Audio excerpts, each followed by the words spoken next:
Oh. Hello. I'm Nick Kroll. I'm John Mulaney, and I'm on Antibiotics. And my name is Nick Kroll. We are here to answer your questions. You've submitted questions onto small iPads, and we're going to read them to each other. Well, they didn't necessarily submit them on small iPads, but we've been given small iPads to read them off of. Oh, that's fair. I'm apologizing now if what I said was wrong. If you guys like this tiny iPad case holder of Broadway.com, just go on to Broadway.com and ask for it. We're answering your questions on Ask a Star, Broadway.com. The stars of Oh Hello take your direct questions and give you feedback. That's happening right now after no break. From Sean, one can assume the big tomato. The flying let's take that again. Let me read that again, but don't edit it. Just put both takes in. This question is from Sean, one can only assume the red-haired flying tomato. The snowboarder. Which Oh Hello guest has made you the most starstruck? Maybe Ad Rock. I was very nervous to meet Ad Rock from the Beastie Boys. Yeah. And that was exciting. I mean, we've had crazy guests, people who I'm big fans of.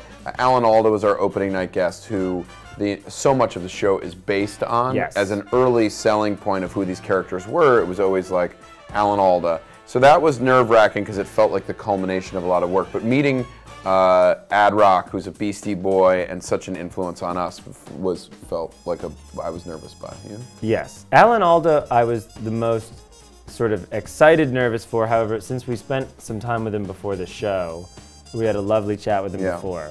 That helped. It on stage. I didn't realize how nervous I was for David Byrne until we had to bring him on stage. Yes. And David Byrne of the Talking Heads. And you blew the intro. I've never been so humiliated. You blew I've never been. No one has ever said anything to me before. Ever? Never.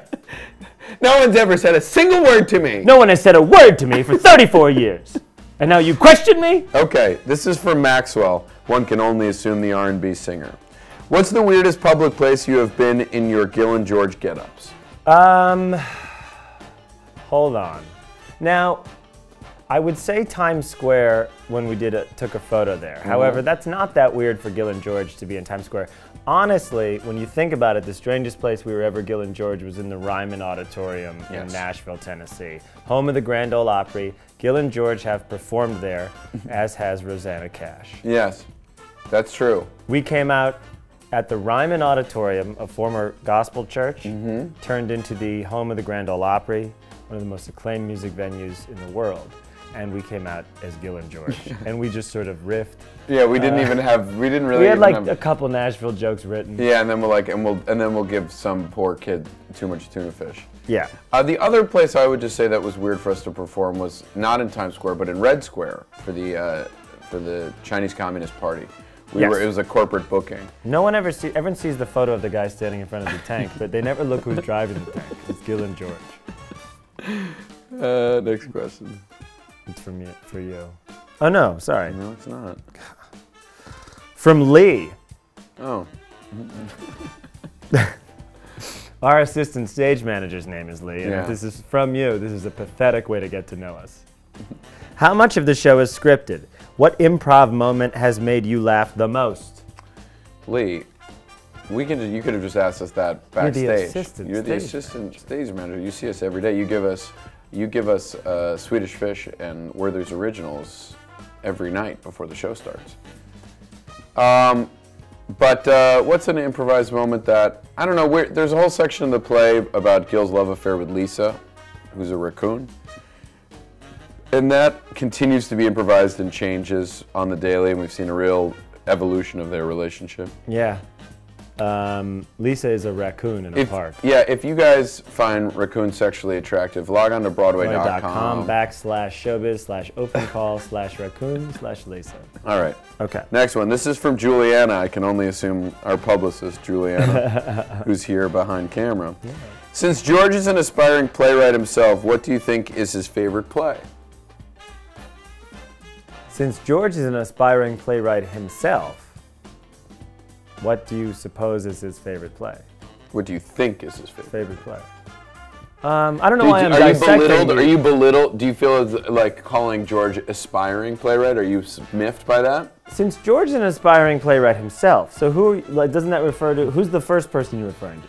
Well, my guess is Juliana, our publicist, who's a theater publicist in hopes of getting discovered as a playwright. While I think of what his favorite play is, I'm going to keep dissecting the syntax of the question, because he's an aspiring playwright himself. Well, his play, Oh Hello on Broadway, would probably be his favorite.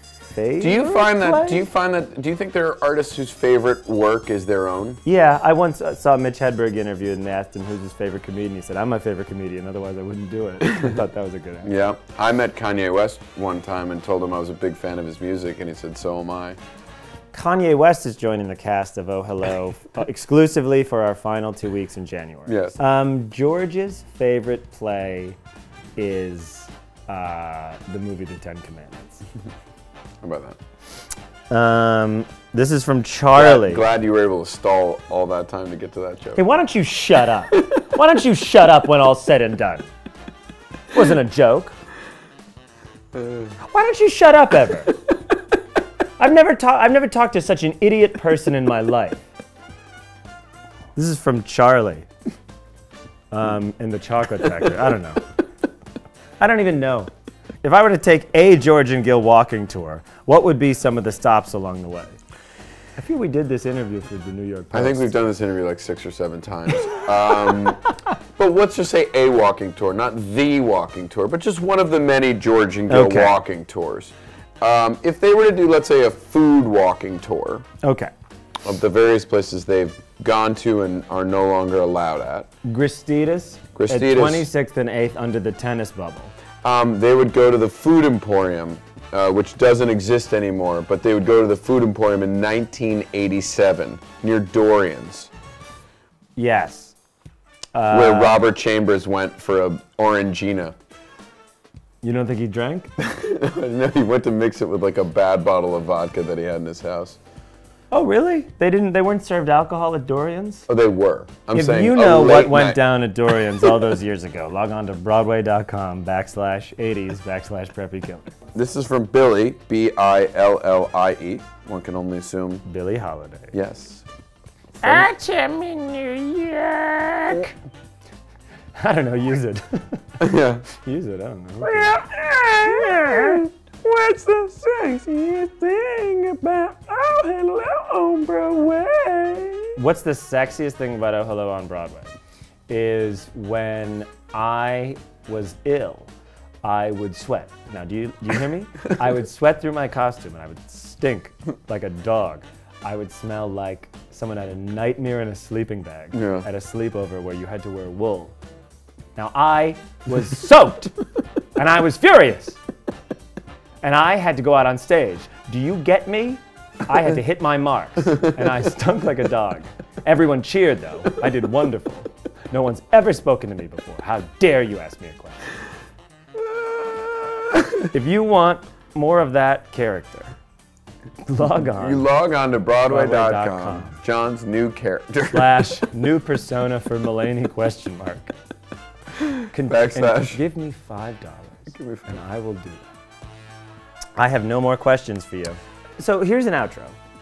Now look. Look here. Look at us. We've just answered your questions. And what have you done for us? Where's the money? Where's our money? Where's our Where's our money? My daughter is waiting in the car. I've been on a .com for a half an hour and there's no money. Take us to dinner at least. If you're gonna ask us all these questions on Broadway.com with my daughter waiting in the car, the least you can do is take us to dinner. To a Chinese restaurant or the second oldest Indian restaurant. Take me for supermarket sushi or leave me the hell alone. And you can drop that in as a response to anything you're ever doing. Yeah. Oh, guys, thank you so much for your questions. This has been Ask a Star, and there has been one in the room. And we love online, and we love you. Thank you for your questions. We appreciate them very much. We appreciate them very much. And as much fun as we've had answering them, you'll have 1.5 times fun at Oh Hello on Broadway. That's 150% more fun. At Oh Hello on Broadway, the show, at the Lyceum Theater through January 15th. ohhellobroadway.com, which is an offshoot of Broadway.com. Thank you for your questions, all of you. Notice how many times I blinked during this interview. Count it, it's Morse code. It spells out, bring me some orange juice.